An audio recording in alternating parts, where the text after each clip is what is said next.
I've carried this secret for 6 years. 6 years of smiling at family dinners.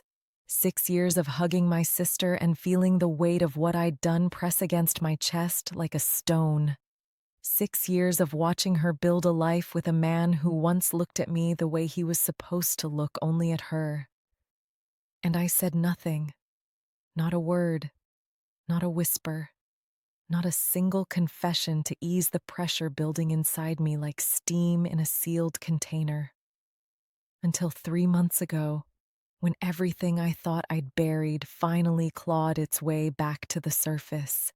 And now I'm sitting here, alone in my apartment at 2 in the morning, finally ready to say what I should have said years ago. My name is Elena, and this is my confession. My sister Sophie is 2 years older than me. Growing up, she was everything I wanted to be. She was the golden child, the one who got straight A's without seeming to try, the one who made friends effortlessly, the one who inherited our mother's delicate features and our father's easy charm. She was the daughter who made my parents proud, and I was the one who always seemed to fall just short of the mark. I don't say this to make excuses for what I did. There are no excuses. But I need you to understand the context, the landscape of my life that made me capable of something I never thought I'd do. Sophie and I weren't rivals, not exactly. We loved each other in the complicated way that sisters do. She protected me in elementary school when older kids tried to steal my lunch money. I stayed up with her all night when she was 16 and convinced she'd failed her driving test.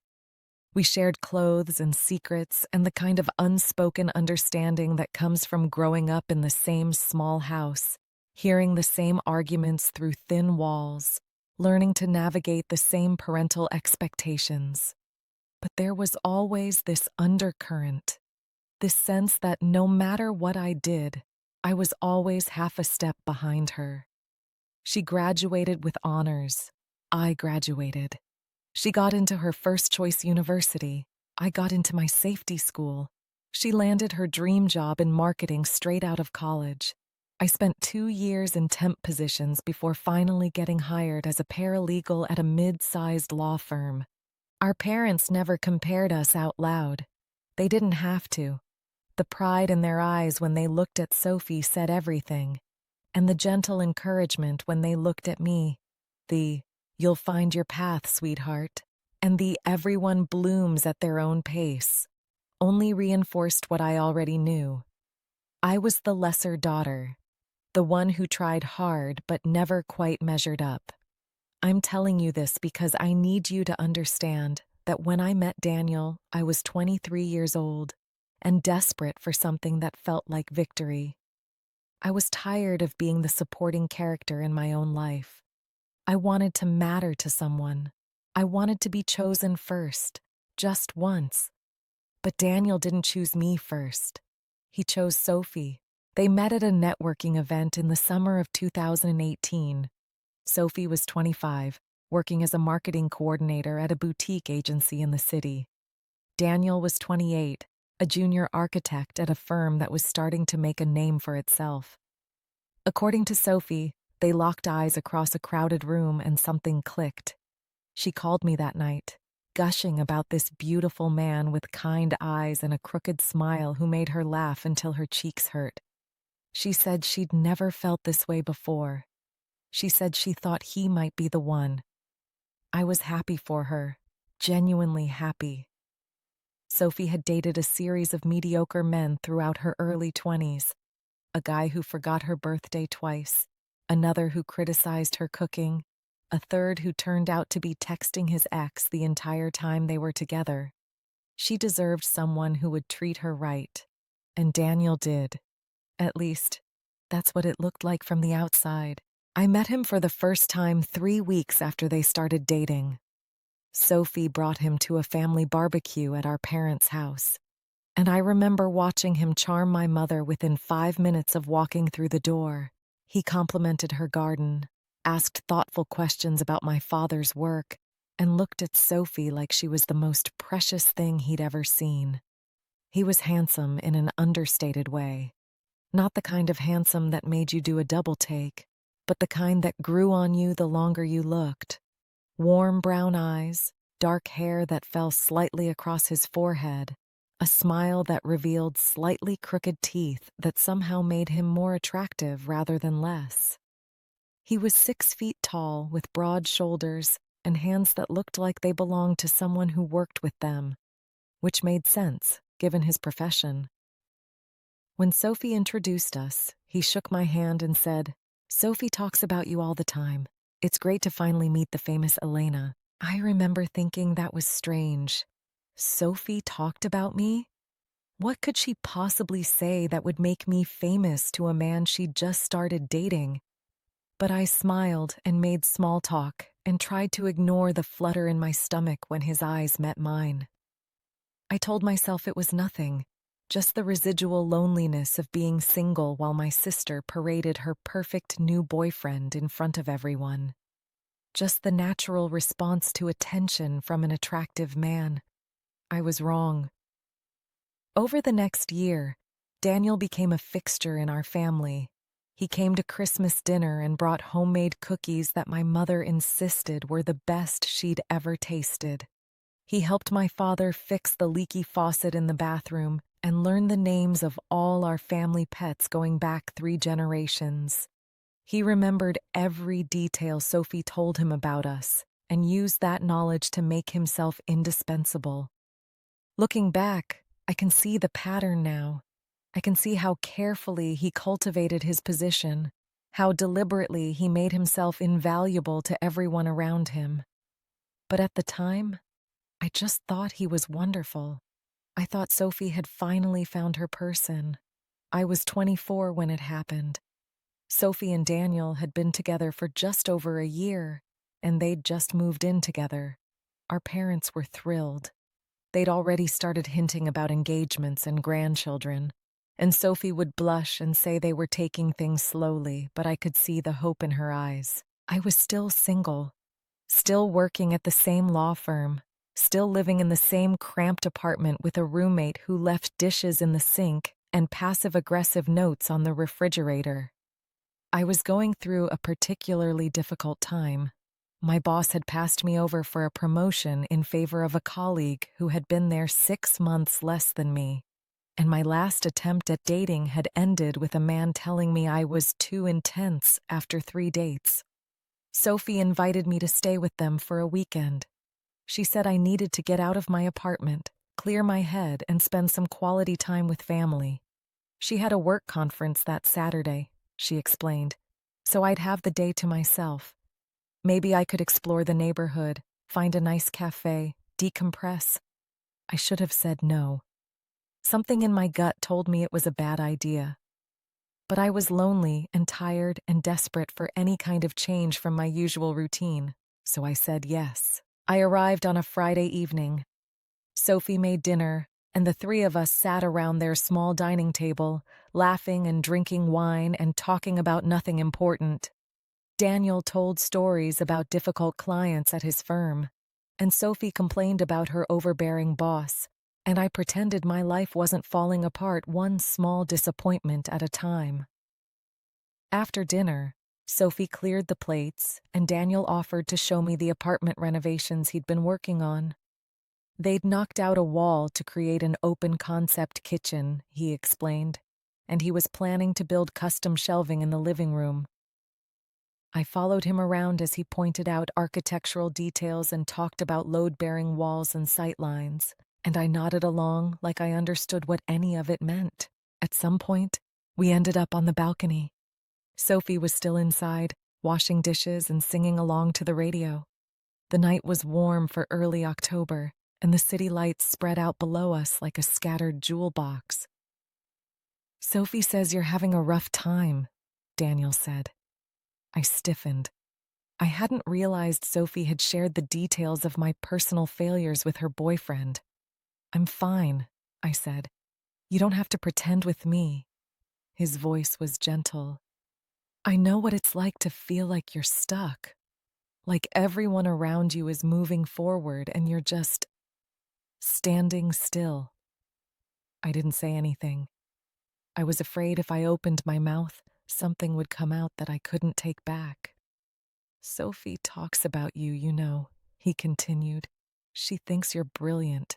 She says you're the smartest person in your family, but you don't believe in yourself. She wishes you could see what she sees. I turned to look at him, surprised. Sophie said that about me? She's always comparing herself to you, I admitted. Or I guess I'm always comparing myself to her. She's the one who has it together. The good job, the nice apartment, the perfect boyfriend. I gestured vaguely at the view before us. I'm the mess. Daniel shook his head slowly. You're not a mess. You're just lost. There's a difference. I don't know why those words hit me so hard. Maybe it was the wine. Maybe it was the accumulated weight of years of feeling not quite good enough. Maybe it was just that someone was finally seeing me, really seeing me, and not finding me wanting. My eyes welled up with tears. I tried to blink them back, but one escaped and slid down my cheek. Hey, Daniel said softly. He reached out and brushed the tear away with his thumb. His hand lingered on my face for a moment too long. That's when I should have pulled away. That's when I should have remembered that this man belonged to my sister. That's when I should have said something light and laughing to break the tension and walked back inside. Instead, I leaned into his touch. I'm not going to describe what happened next in detail, partly because I can't bear to relive it, and partly because the specifics don't matter. What matters is that we made a choice, both of us together, that would change everything. It happened once that night, after Sophie had gone to bed. Daniel came to the guest room where I was staying, and I let him in. I let him in. The next morning, Sophie left for her conference, completely oblivious. She kissed Daniel goodbye and hugged me and told us to have fun exploring the neighborhood together. I watched her walk out the door and I felt nothing. No guilt, no shame, nothing but a strange, hollow emptiness that I mistook for relief. Daniel and I didn't talk about what had happened. We went to a cafe for breakfast and made small talk about the weather and his renovation plans and anything else that had nothing to do with the fact that I had betrayed my sister in the most fundamental way possible. By the time Sophie came home that evening, we had both silently agreed to pretend it never happened. And for a while, that worked. I went back to my apartment. Daniel stayed with Sophie. We saw each other at family gatherings and nodded politely and maintained appropriate distance. If Sophie noticed any awkwardness between us, she never mentioned it. But then came the phone calls. It started 2 weeks later. Daniel called me at work, said he wanted to check in, make sure I was okay. I told him I was fine. He asked if I wanted to get coffee sometime. I said that probably wasn't a good idea. He called again a few days later, and then a few days after that. And soon it became a pattern. Daniel reaching out, me resisting, both of us knowing exactly where this was heading, even as we pretended we were just friends. The second time happened in late November. I'd had a particularly bad day at work. A senior partner had humiliated me in front of the entire office for a minor filing error. And I was crying in my apartment when Daniel called. He said he could hear in my voice that something was wrong. He said he wanted to come over. I said no. He came anyway. That night, lying next to him in my bed, I felt the full weight of what I was doing for the first time. This wasn't a one-time mistake. This wasn't a moment of weakness that could be attributed to wine and loneliness. This was a pattern. This was a choice I was making over and over again. And still, I didn't stop. Over the next several months, Daniel and I carried on our secret relationship. We met in hotels and empty offices and parks where no one would recognize us. We exchanged coded text messages and deleted our call history and became fluent in the language of deception.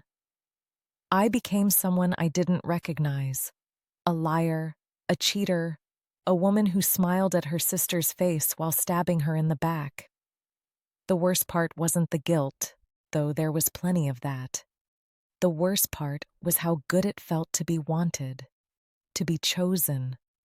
For once in my life, I was the one someone preferred. I was the one Daniel called when he was stressed or sad or excited about something. I was the one who made him laugh, who understood him, who saw the parts of himself he hid from everyone else. Or so I thought. I realized something was wrong in the spring. Daniel and I had been sneaking around for about 6 months at that point. Sophie and Daniel had just celebrated their 2-year anniversary, and Sophie was starting to hint about engagement rings and wedding venues. Every time she brought it up, my stomach clenched with a mixture of guilt and something darker, something that felt almost like jealousy. I wanted Daniel to leave her. I never said it out loud, but I thought it constantly. I imagined a future where he chose me, where we came clean about our feelings and built a life together. I knew it would devastate Sophie. I knew it would tear our family apart, but some selfish, desperate part of me thought maybe it would be worth it. Then I found out about Margot. Margot was an interior designer Daniel had been working with on a commercial project. I'd heard him mention her name a few times, complaining about her demanding clients, laughing about her sarcastic sense of humor. I never thought much of it until I saw them together. I was walking to meet a friend for lunch when I passed a restaurant with floor-to-ceiling windows. I glanced inside and saw Daniel at a corner table, sitting across from a striking woman with red hair and sharp features. Their heads were bent close together, and as I watched, he reached across the table and took her hand. The gesture was familiar. Too familiar. It was the same way he held my hand when we were alone. I stood frozen on the sidewalk for what felt like hours, but was probably only seconds.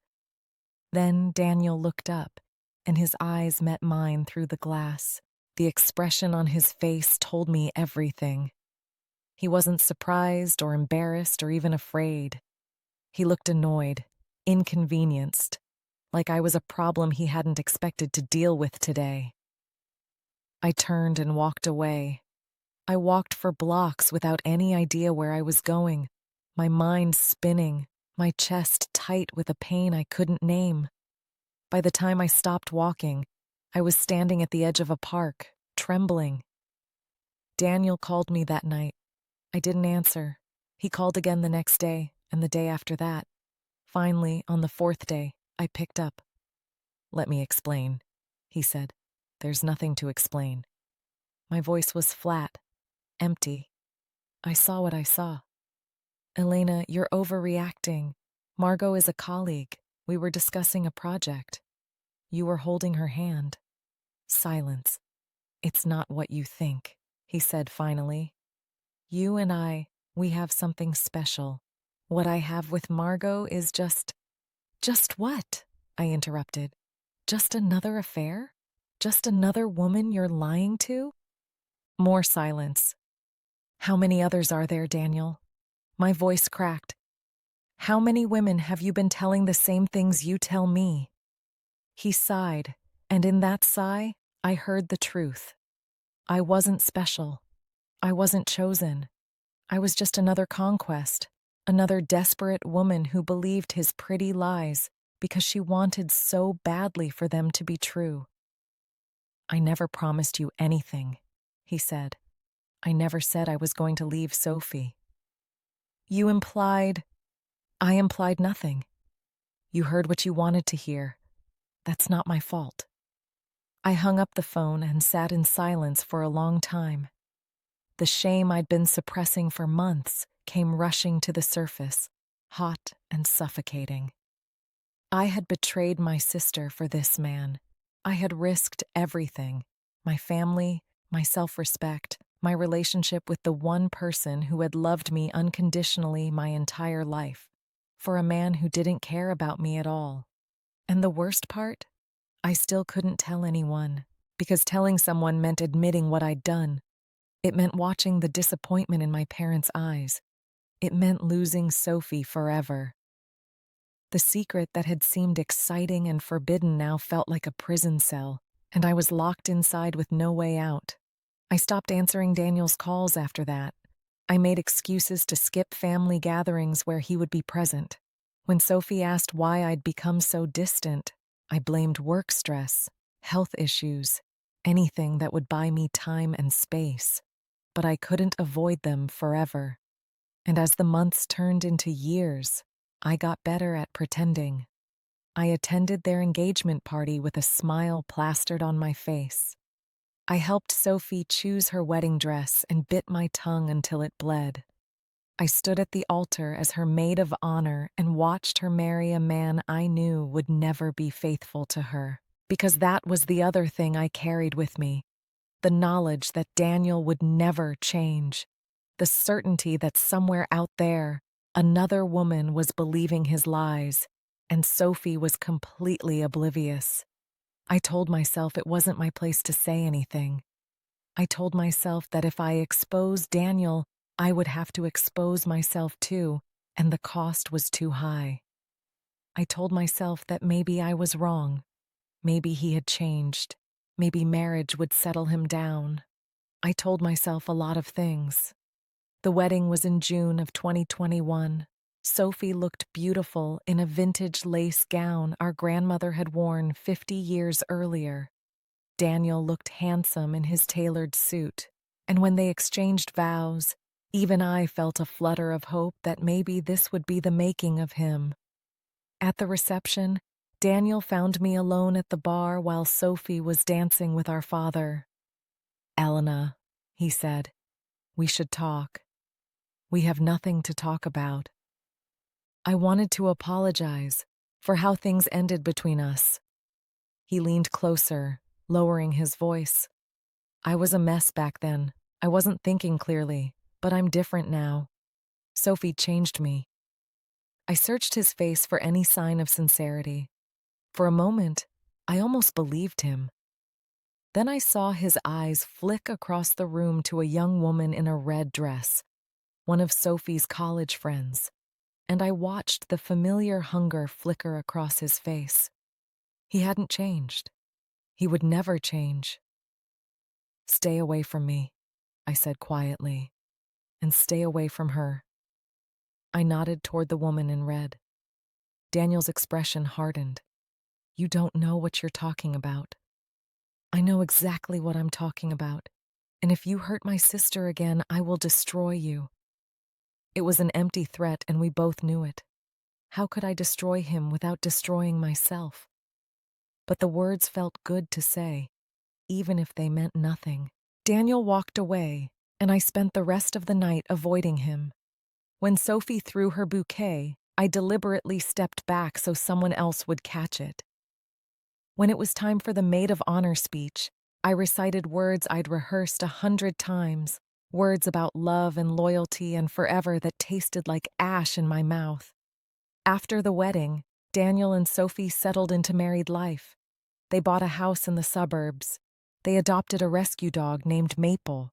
They posted Instagram photos of their perfect life, and everyone in our family talked about what a beautiful couple they made. I watched from the sidelines, carrying my secret like a tumor. Some days I almost convinced myself it didn't matter anymore. It was in the past. No one had gotten hurt, at least not that I knew of. Why reopen old wounds? Other days the guilt was so overwhelming I could barely breathe. I would lie awake at night, replaying every moment, every choice, every lie. I would imagine telling Sophie the truth and watch her face crumble in my mind's eye. I would wonder if forgiveness was even possible, or if I had crossed a line that could never be uncrossed. I started seeing a therapist. I told her about my anxiety and depression and difficulty sleeping. I told her about my complicated relationship with my sister and my feelings of inadequacy that stretched back to childhood. I told her almost everything, but I never told her about Daniel. Some secrets are too heavy even for the safe space of a therapist's office. Some confessions feel too dangerous to speak aloud, as if the words themselves could cause the world to collapse. For 4 years after the wedding, I maintained my silence. I moved to a new apartment, got promoted at work, even dated a few men who didn't work out. I rebuilt my life around the hole that Daniel had left, and I got very good at pretending that hole didn't exist. Then, 3 months ago, everything changed. It started with a phone call from my mother. "Sophie's in the hospital," she said. Her voice was strained, trembling. "She collapsed at work. They're running tests." The next few hours were a blur. I rushed to the hospital, my heart pounding, my mind spinning through worst-case scenarios. When I arrived, my parents were already in the waiting room, their faces gray with worry. "Sophie had been under a lot of stress lately," my mother explained. "Work had been demanding. She and Daniel had been trying to get pregnant for over a year with no success. She hadn't been eating properly, hadn't been sleeping. She'd fainted during a meeting and hit her head on the way down." "Where's Daniel?" I asked. My mother's expression flickered. "He's not here yet. Something about a work emergency." "A work emergency?" "Right."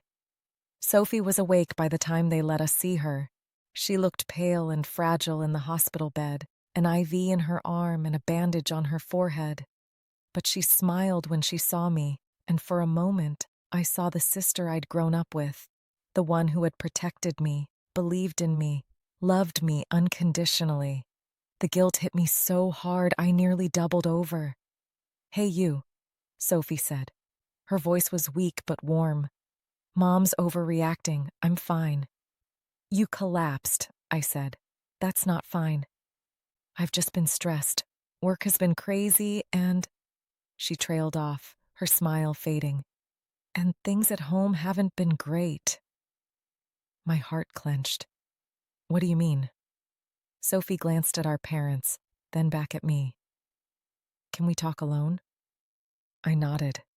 My mother and father exchanged worried looks but left the room. When we were alone, Sophie's composure cracked. Tears spilled down her cheeks, and she grabbed my hand with surprising strength. "I think Daniel's cheating on me," she whispered. The world tilted. For a moment, I couldn't speak, couldn't breathe. What makes you think that?" I managed.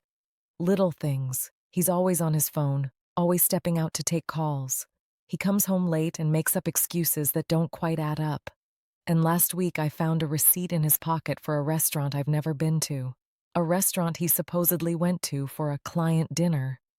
She laughed bitterly. The receipt was for 2 glasses of wine and dessert. Not exactly a client dinner menu. I said nothing. What could I say? "I know it sounds paranoid," Sophie continued. "And maybe I'm wrong. Maybe I'm just stressed and imagining things. But I can't shake this feeling that something is wrong, that he's hiding something from me." "Have you talked to him about it?" "I tried. He said I was being ridiculous. He said I was looking for problems where there weren't any." She wiped her eyes with the back of her hand. "But I know him, Elena. I know when he's lying. And he's been lying a lot lately." I squeezed her hand, my mind racing. This was my chance. I could tell her everything. The affair, the other women, all of it. I could finally unburden myself and give her the truth she deserved. But then I looked at her face. Pale, vulnerable, hooked up to machines in a hospital bed. And I couldn't do it. I couldn't add to her pain. Not now. Not like this. "Maybe you should focus on getting better first," I said carefully. "We can figure out the Daniel stuff later." Sophie nodded, but I could see she wasn't satisfied. She wanted answers. She wanted someone to tell her she wasn't crazy. I wasn't that person. Not yet. Daniel showed up an hour later, full of apologies and excuses about a crisis at work that he couldn't abandon. He brought flowers and held Sophie's hand and played the part of the devoted husband so convincingly that even I almost believed it. but I saw the way his phone kept buzzing in his pocket. I saw the way he glanced at the screen each time, then quickly looked away. I saw the mask he wore, and I recognized it because I had worn the same mask for years. That night, I couldn't sleep. I lay in bed and stared at the ceiling and thought about choices and consequences and the weight of secrets that had grown too heavy to carry. Sophie was right. Daniel was cheating on her, probably had been for years, and I had known, I had been part of it, and I had said nothing. What kind of person does that? What kind of sister watches her family member walk into a marriage with a predator and says nothing because the truth is too inconvenient? A coward. That's what kind. I was a coward. The next day, I went back to the hospital. Sophie was being discharged, her tests having come back normal, just stress and exhaustion, the doctor said. Daniel was there to pick her up, attentive and loving, loading her into the car like she was made of glass. "Take care of yourself," I told Sophie, hugging her goodbye. "And call me if you need anything." "I will." She held on a moment longer than usual. "Elena, thanks for being here. I know I can always count on you." Those words hit me like a physical blow. I know I can always count on you. Sophie believed that. She actually believed I was someone she could trust. Driving home, I made a decision. I was done being a coward. I was done watching from the sidelines while my sister's life fell apart around her. I was done carrying this secret like it was something to be protected rather than exposed. It was time for the truth to come out. All of it. But first, I needed evidence. I couldn't just accuse Daniel of cheating. He would deny it, and Sophie might believe him. I needed proof that couldn't be disputed. Over the next few weeks, I became a detective. I started paying attention to things I'd ignored before. When Daniel mentioned work trips, I noted the dates. When he posted on social media, I analyzed the backgrounds of his photos. When Sophie mentioned his schedule, I filed it away and looked for inconsistencies. It didn't take long to find them. Daniel was supposed to be at a conference in Chicago the second week of October, but when I searched for the conference online, I found that it had been canceled months earlier due to budget cuts. So where had Daniel actually been that week? I started digging deeper. I created a fake email account and reached out to mutual acquaintances, asking casual questions about Daniel's whereabouts. I scrolled through years of social media posts, looking for patterns. I even drove past restaurants and hotels, watching, waiting. What I found was worse than I expected. Daniel wasn't just having affairs. He was leading multiple double lives. There was Margot, the interior designer, who believed she was his primary relationship. There was a woman named Jessica, a yoga instructor he'd met at a gym 3 years ago, who thought they were planning a future together. And there was at least one other woman, possibly more, whose names I never learned but whose existence I confirmed through careful observation. Each of these women believed Daniel loved her. Each believed she was special, chosen, different from the others. And Daniel maintained these separate relationships with the same calm efficiency he brought to his architecture projects, compartmentalizing his lies so completely that none of them suspected the truth, including Sophie. My own affair with Daniel suddenly looked different in this context. I wasn't special. I was just another victim of a practiced predator who knew exactly how to identify lonely women and exploit their vulnerabilities. Daniel hadn't chosen me because he recognized something unique in me. He'd chosen me because I was there, because I was vulnerable, because I made it easy. The realization was humiliating, but it was also clarifying. For years, I had carried guilt for betraying Sophie, as if I had been an equal partner in the affair, as if I bore half the responsibility. But the truth was more complicated. Yes, I had made terrible choices, Yes, I had known Daniel was with Sophie and chosen to participate anyway, but I had also been manipulated by someone who was very good at manipulation. That didn't absolve me, but it did help me understand the full scope of what Daniel had done and what he would continue to do unless someone stopped him. I spent 3 weeks compiling everything I'd learned: screenshots, receipts, photographs, a timeline showing Daniel's movements over the past several years, cross-referenced with his alibis and lies. By the time I was finished, I had a file thick enough to be a legal brief. Then I picked up the phone and called Sophie. "Can we meet?" I asked. "Just the two of us. There's something I need to tell you." Sophie suggested a cafe near her house. When I arrived, she was already there, looking better than she had in the hospital, but still tired around the eyes. She smiled when she saw me and waved me over to her table. "This sounds serious," she said as I sat down. "Is everything okay?" I took a deep breath. This was the moment, the point of no return. "There's something I need to tell you," I said, "and it's going to be hard to hear. But I need you to let me finish before you say anything. Can you do that?" Sophie's smile faded. She nodded slowly. I pulled out the file and placed it on the table between us. "Daniel is cheating on you," I said. "He's been cheating on you for years, with multiple women." Sophie's face went pale. She stared at the file like it was a bomb that might explode. "This is everything I've found," I continued. "Names, dates, evidence, it's all there. And I'm so sorry, Sophie. I'm so sorry I didn't tell you sooner. But there's something else you need to know. Something I should have told you a long time ago." My voice cracked. I forced myself to continue. "I was one of them, one of the women he cheated with. It happened 6 years ago when you first moved in together. I was going through a hard time, and Daniel, he took advantage of that. We had an affair. It lasted a few months, and then I ended it. But I never told you.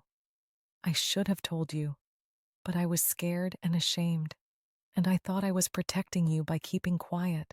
I met Sophie's eyes. They were filled with tears, but her expression was unreadable. "I was wrong," I said. "I was so wrong, and I know I don't deserve your forgiveness, but you deserve the truth. You deserved it years ago, and I'm sorry I waited so long to give it to you." Silence stretched between us. Sophie didn't move, didn't speak. Her hands gripped the edge of the table so tightly her knuckles were white. Finally, she picked up the file. She opened it slowly, flipping through the pages one by one. Screenshots of text messages Daniel had sent to other women. Photographs of him at restaurants with Margot, with Jessica, with women whose names I didn't know.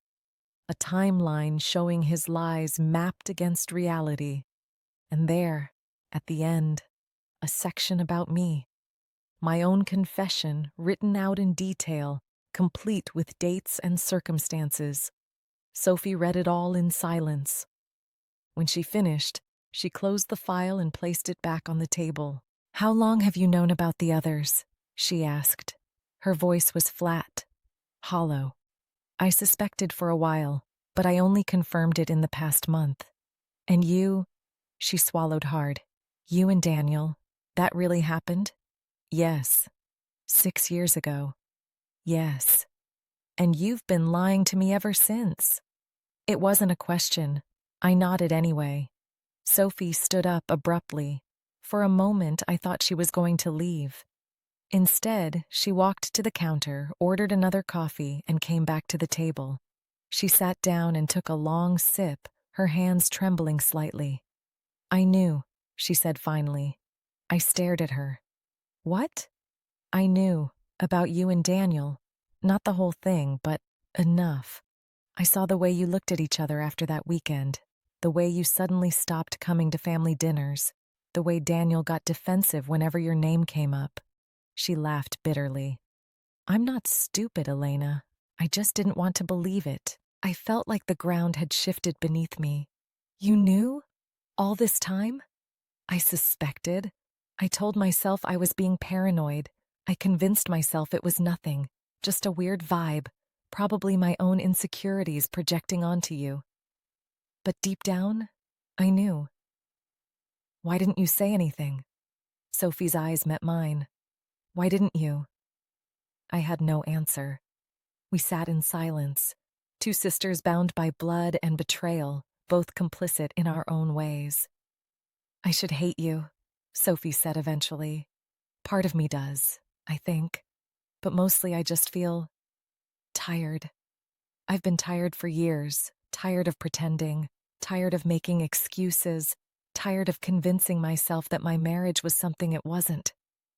I'm so sorry, I whispered.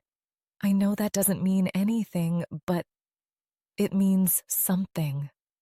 Sophie cut me off. It means something that you're telling me now. It means something that you gathered all this evidence and put yourself in the firing line instead of just staying silent like you could have. She picked up the file again and looked at it with something like determination. I'm going to confront him, she said. Tonight. Do you want me there? Sophie shook her head. No, this is something I need to do alone. But I want you to know something, Elena.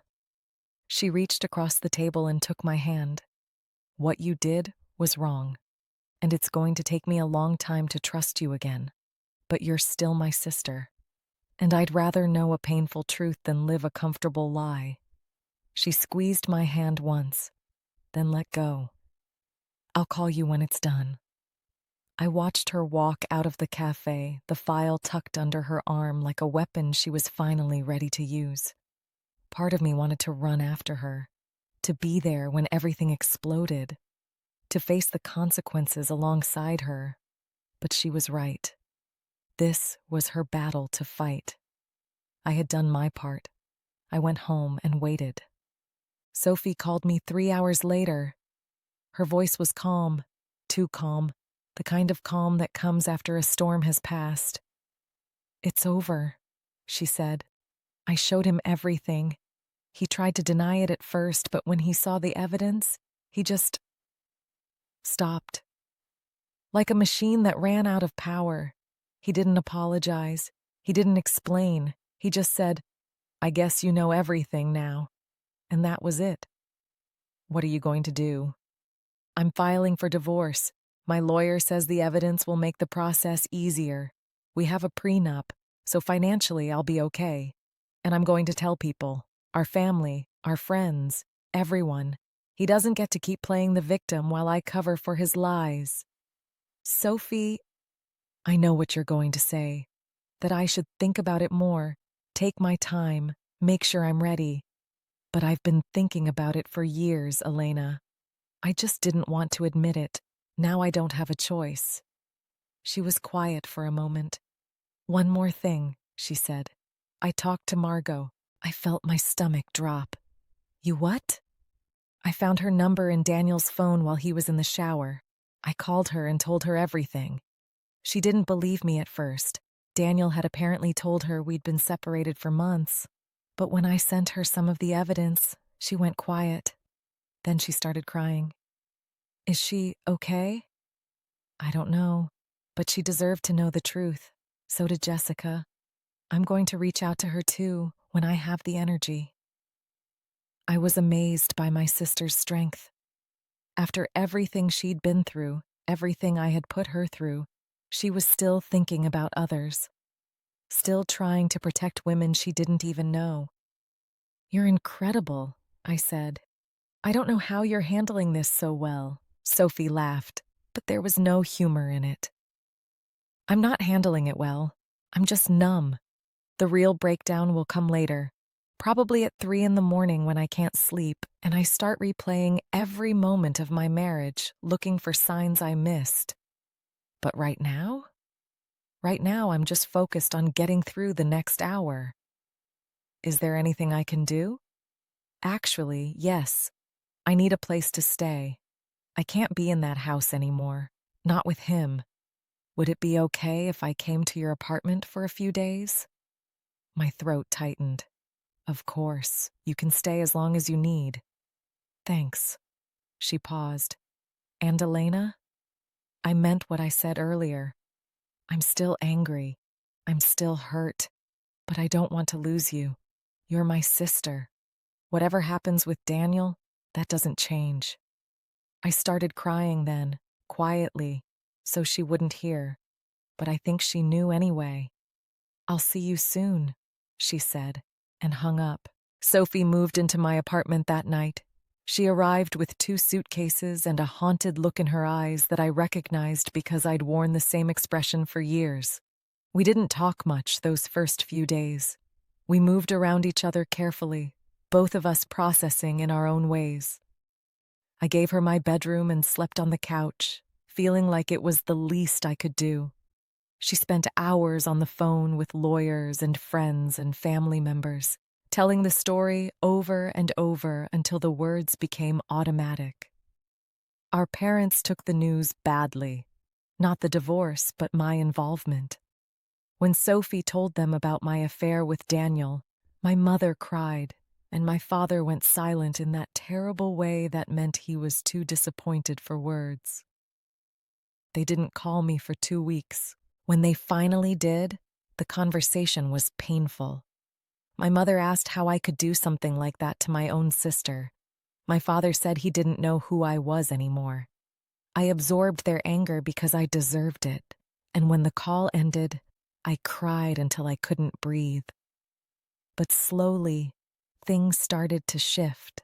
Sophie and I began talking more, not about Daniel, but about everything else.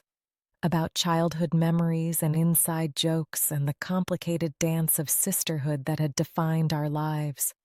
We watched movies together and cooked dinner together and went for long walks where we said nothing at all, just existed side by side. One night, about 3 weeks after she moved in, Sophie turned to me during a commercial break and said, "I have a question." "Okay. Why did you do it? With Daniel, I mean. I know you said you were going through a hard time, but what were you really feeling?" I thought about it for a long moment. I could have given her a simple answer. Loneliness, insecurity, desperation for attention. All of those were true, but they weren't the whole truth. "I wanted to be you," I said finally. "Not literally, but I wanted to have what you had. The confidence, the success, the beautiful boyfriend who looked at you like you were everything. I spent so long feeling like the lesser version of Sophie Marshall, and when Daniel showed me attention, it felt like proof that maybe I wasn't. Maybe I was worth something after all." Sophie's expression softened. "Elena, you were never the lesser version of me. I know that now, but back then I couldn't see it." "Do you know what I always envied about you?" Sophie asked. I shook my head. "Your authenticity. You never tried to be someone you weren't. You weren't perfect, and you didn't pretend to be. You just were yourself. I spent so much energy maintaining this image of the successful, put-together older sister, and it was exhausting. I looked at you and thought, why can't I just relax like Elena does? Why do I need everyone to think I'm perfect?" I stared at her. "You envied me?" "Every single day." She smiled sadly. "I guess we were both so busy comparing ourselves to each other that we never saw what the other person actually had." We sat with that for a while. Then Sophie said, "I'm still hurt, and I'm still angry. But I think I understand now, at least a little. And I don't want to carry this forever. I don't want to spend the rest of my life hating my sister for something that happened years ago." "What are you saying?" "I'm saying I want to forgive you. Not today, maybe not for a while, but eventually. I want us to move past this. I want our relationship back." I started crying again. I seemed to be doing a lot of that lately, but this time they were tears of relief, of hope, of something I hadn't felt in years. "I'd like that," I whispered. I'd like that more than anything. Sophie reached over and hugged me. It was the first time she'd initiated physical contact since she found out the truth. I held on like I was drowning, and maybe I was. The divorce was finalized 4 months later. Daniel tried to contest it at first, claiming Sophie was exaggerating his infidelity. But when my evidence file was presented in court, he backed down quickly. He walked away with what the prenup entitled him to, significantly less than half of their shared assets, and moved across the country to start over. Last I heard, he was dating someone new. I try not to think about it. Margot and I actually became friends, in a strange twist of fate. She reached out to me after Sophie connected us, wanting to compare notes on Daniel's manipulation tactics. What started as a painful conversation became an unexpected source of healing. We were both victims of the same man, and there was something powerful about naming our shared experience. My parents came around eventually. It took time, almost a year, but we rebuilt our relationship through honest conversations and therapy sessions and family dinners where no one mentioned Daniel's name. They'll never fully understand why I did what I did, and I'm not sure I can explain it in terms that make sense. But they've chosen to forgive me anyway, and that's more than I deserve. As for Sophie, she's thriving. She got promoted at work, adopted another dog, a golden retriever named Biscuit, and started seeing a therapist who specializes in relationship trauma. She's not dating yet, she says. She's focused on herself for now, on figuring out who she is outside the context of being someone's wife. She moved out of my apartment last month and into a beautiful brownstone in a neighborhood she'd always dreamed of living in. We have dinner together every Sunday. We text almost every day. We still have awkward moments, little silences where the past sits between us like an uninvited guest. But those moments are getting rarer. I asked her once if she regretted finding out the truth, if she ever wished she'd stayed in blissful ignorance, believing her marriage was happy, believing her husband was faithful. Never, she said immediately. The truth was painful. It's still painful. But at least now I'm living my real life instead of a fake one. At least now I know what's true. I think about that a lot. The difference between a real life and a fake one. For 6 years, I lived a fake life, pretending I hadn't done anything wrong, pretending my guilt didn't exist, pretending the past could stay buried forever. And the whole time, the truth was eating me alive from the inside out. Confession is a strange thing. It's terrifying and humiliating and devastating. It forces you to see yourself clearly, stripped of all the justifications and excuses you've built up over years of self-deception. But it's also freeing in a way I never expected. The secret I carried for so long was heavier than I realized until I finally put it down. I'm not proud of what I did. I never will be. Cheating with my sister's boyfriend was one of the worst decisions I've ever made, and staying silent afterward was almost as bad. I broke a trust that should have been sacred. I betrayed someone who loved me unconditionally. I let fear and shame keep me quiet when speaking up might have saved years of pain. But I also made a choice, eventually, to do the right thing. It took me 6 years and a hospital scare, and the realization that my sister deserved better, deserved the truth, even if that truth included my own sins. I gathered the evidence, I told the story, I accepted the consequences, and now, finally, I can breathe. If you're listening to this and carrying your own secret, something that keeps you up at night, something that feels too heavy to name, I want you to know that telling the truth is possible. It won't be easy. It will probably be the hardest thing you've ever done. The people you love might not forgive you immediately or ever, but living with a lie is its own kind of slow death. It poisons every relationship, every moment of joy, Every quiet evening when you should be at peace, but instead, you're replaying your mistakes in an endless loop. The truth is a gift. It's the only thing that sets you free. My name is Elena Marshall. I cheated with my sister's boyfriend and stayed silent for 6 years. But I'm not silent anymore. And that, more than anything, is what finally let me sleep at night.